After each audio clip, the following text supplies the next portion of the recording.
யோகியும் அங்கே இருக்கக்கூடிய காவல்துறையும் செய்ய வேண்டிய அந்த செயலை குரங்குங்க வந்து செஞ்சிருக்கு. அப்போ நன்றி யாருக்கு சொல்லணும்? சும்மா மேடைக்கு மேடை பொய்யா பேசுறது. பேட்டி பச்சாவ் பேட்டி பச்சாவ்னு சொல்லி இங்கே பேட்டிகள்லாம் செத்துட்டு இருக்காங்களே, எல்லா பேட்டிகளுக்கும் இங்கே இந்த கற்பழிப்புன்ற அந்த நிகழ்வு நடந்து கொண்டிருக்கு. இப்போ மேடைக்கு மேடை பொய்யா பேசிக்கிட்டு நீங்கள் மக்களை ஏமாத்திட்டு இருக்கீங்க. இந்த நாட்டில் நீங்கள் தொடர்ச்சியாக ஏமாத்திக்கிட்டே நீங்கள் ஜெயிச்சலான்னு நினைக்காதீங்க. உண்மையிலேயே மக்கள் உங்களை கூர்ந்து கவனித்து கொண்டிருக்கிறாங்க. தினந்தோறும் செய்தியும் சிந்தனையும் என்கின்ற இந்த நிகழ்ச்சியின் வாயிலாக நாட்டில் நடக்கக்கூடிய பல்வேறு செய்திகளை உங்களுடைய சிந்தனைக்கு நாம் கொண்டு வந்து சேர்த்து கொண்டிருக்கின்றோம். அந்த அடிப்படையில் இன்றைய தினம் நாம் பார்க்கக்கூடிய செய்தி என்னவென்று சொன்னால், கடந்த 3 நாட்களுக்கு முன்னால் உத்தரப்பிரதேசம் என்று சொல்லக்கூடிய மாநிலம், அந்த மாநிலத்தில் 6 வயது சிறுமியை சில கயவர்கள் அந்த சிறுமியை கற்பழிப்பதற்காக சாக்லேட்டு கொடுத்து மக்கள் நடமாட்டம் இல்லாத அந்த இடத்திலே 6 வயது சிறுமியை பாலியல் தொல்லை தரக்கூடிய அந்த நேரத்தில் அந்த சிறுமி சத்தம் போட்டு கூச்சல் போட்ட காரணத்தினால் அங்கே இருக்கக்கூடிய விலங்குகள் இறைவன் எப்படி படைத்திருக்கின்றான் என்பதை இது போன்ற சம்பவங்கள் நடக்கும் பொழுது நாம் இறைவனுடைய அந்த அத்தாட்சிகளை நம்ம பார்க்கலாம். உலகத்தில் இறைவன் எதையும் தேவையில்லாமல் வீணாக படைக்கவில்லை என்பதற்கு இதெல்லாம் ஒரு மிகப்பெரிய ஒரு சாட்சி. எந்த மாதிரியான ஒரு நிகழ்வு அங்கே நடந்திருக்குன்னு சொன்னால், அந்த பகுதியில் இருக்கக்கூடிய ஒரு 4 குரங்குகள் இந்த சிறுமியுடைய சத்தத்தை கேட்டு அந்த இடத்துக்கு வராங்க. வரக்கூடிய அந்த குரங்குகள் என்ன செய்கிறாங்கன்னு சொன்னால், குழந்தையை யாரெல்லாம் பாலியல் தொந்தரவு தந்தார்களோ அவர்களை அந்த குரங்குகள் கடித்து அடித்து அந்த இடத்தை விட்டு விரட்டி இருக்காங்க.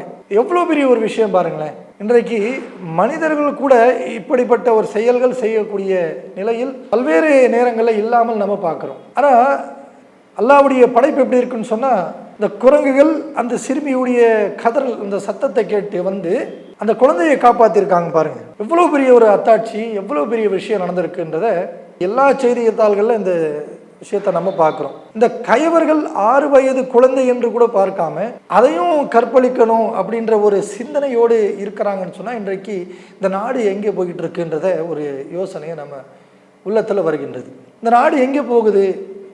ஆசிஃபா என்ற அந்த குழந்தைக்கு நடந்த அந்த கொடூரத்தை இன்றைக்கு இந்தியா மட்டுமல்ல உலகம் முழுவதும் மறக்க முடியாத ஒரு நிலையாக இருக்கு. அது போன்ற சம்பவங்கள் அடுத்தடுத்ததாக இன்றைக்கு இந்தியாவில், அதிலும் குறிப்பாக உத்தரப்பிரதேசம் என்று சொல்லக்கூடிய இந்த மாநிலங்களில் தொடர்ச்சியாக நடக்கக்கூடியதை நம்ம பார்க்குறோம்.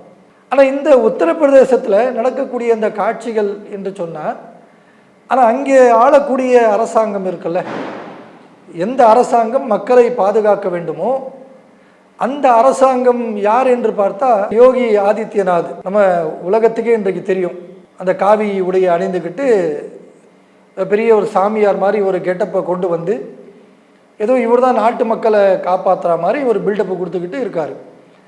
அவர் அடிக்கடி சொல்வார், அவருடைய தலைவர்லாம் இருக்காங்களே, மோடி அவர்கள்லாம் அடிக்கடி மேடைகள் ஏறி பேசுவாங்க, பேட்டி பச்சாவ், அதாவது பெண் பிள்ளைகளை பாதுகாக்கணும், பெண் பிள்ளைகளை பாதுகாக்கணும் அப்படின்னு சொல்லி மேடைக்கு மேடை பேசுவாங்க.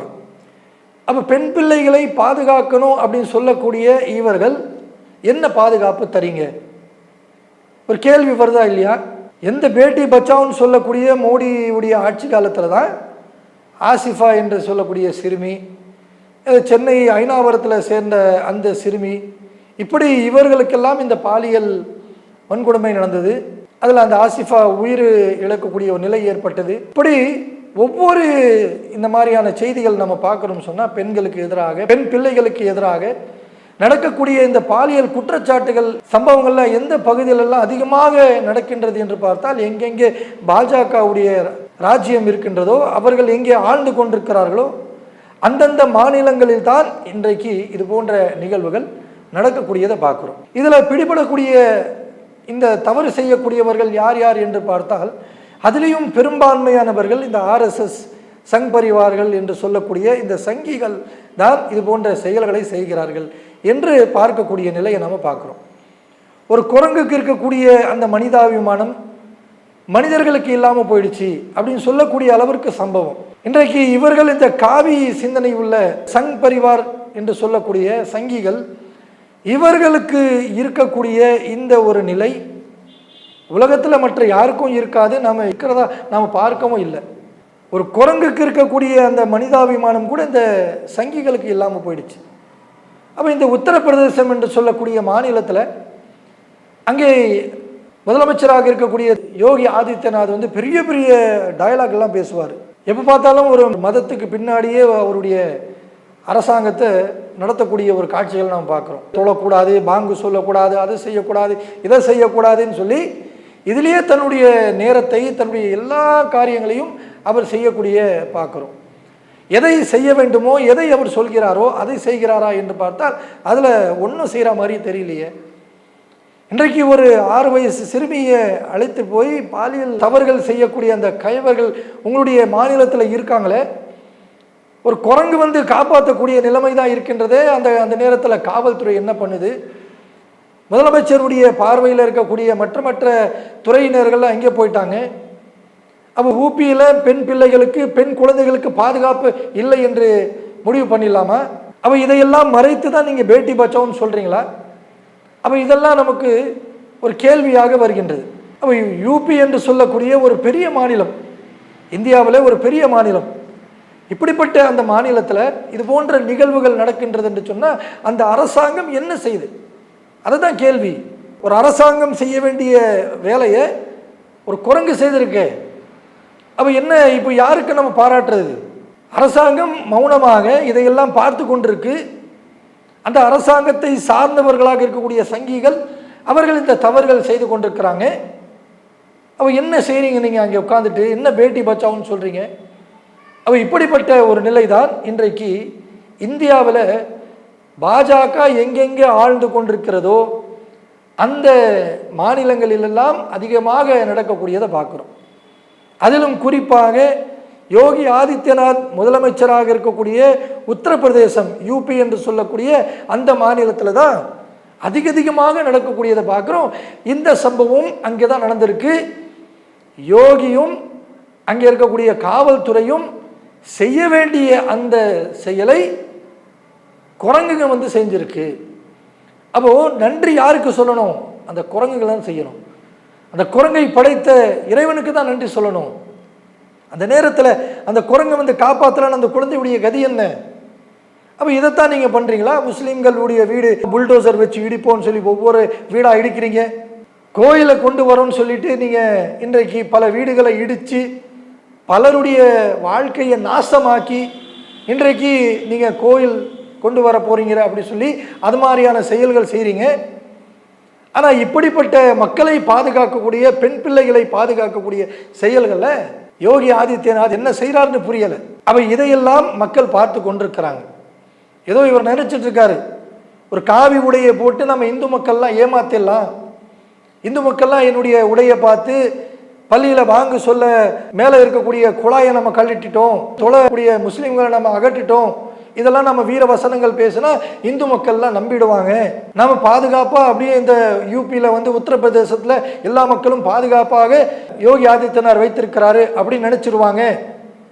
அடுத்தடுத்து எந்த ஒரு தேர்தல் வந்தாலும் நமக்கு ஓட்டு போட்டுருவாங்க, நாம தான் முதலமைச்சராக இருப்போம் அப்படின்னு பகல் கனவு காண்டு கொண்டிருக்கிறார்களா? உண்மையிலேயே இப்படிப்பட்ட நிகழ்வுகள் எல்லாம் மக்கள் பார்த்து கொண்டு இருக்காங்க. தன் வீட்டில் இருக்கக்கூடிய பெண்களுக்கு, குழந்தைகளுக்கே பாதுகாப்பு இல்லை என்று சொன்னால் அப்போ எப்படி நீங்கள் தொடர்ச்சியாக அங்கே முதலமைச்சராக இருக்க முடியும்?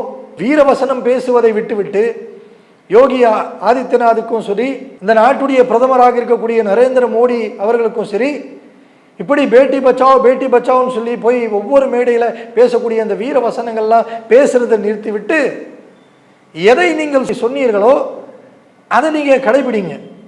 அதுக்கு என்ன செய்யணுமோ அந்த செயலை செய்யுங்க. அதை விட்டுட்டு சும்மா மேடைக்கு மேடை பொய்யா பேசுறது. பேட்டி பச்சாவுன்னு சொல்லி இங்கே பேட்டிகள்லாம் செத்துட்டு இருக்காங்களே, எல்லா பேட்டிகளுக்கும் இங்கே இந்த கற்பழிப்புன்ற அந்த நிகழ்வு நடந்து கொண்டிருக்கு. இப்போ மேடைக்கு மேடை பொய்யா பேசிக்கிட்டு நீங்கள் மக்களை ஏமாத்திட்டு இருக்கீங்க. இந்த நாட்டில் நீங்கள் தொடர்ச்சியாக ஏமாற்றிக்கிட்டே நீங்கள் ஜெயிச்சலான்னு நினைக்காதீங்க. உண்மையிலேயே மக்கள் உங்களை கூர்ந்து கவனித்து கொண்டிருக்கிறாங்க. அடுத்தடுத்த வரக்கூடிய ஒவ்வொரு தேர்தலையும் மக்கள் உங்களுக்கு செம்மட்டி அடியாக கொடுக்க போகிறாங்க. ஏற்கனவே இன்றைக்கு பிரதமராக உட்கார்ந்துருக்கிட்டு இருக்க மோடி அவர்கள் பிரச்சனைகள் மத்தியில தான் ஜெயிப்போமா தோப்போமா என்று தெரியாம தான் அவருடைய அந்த தொகுதியில ஜெயிச்சு ஓரளவுக்கு வந்திருக்காரு. இன்றைக்கு அப்கி பார் 400 பார் என்று நெஞ்ச நிமிர்த்து கொண்டு சொன்ன அவர் இன்றைக்கு மைனாரிட்டியா வந்து உட்கார்ந்துட்டு இருக்காரு.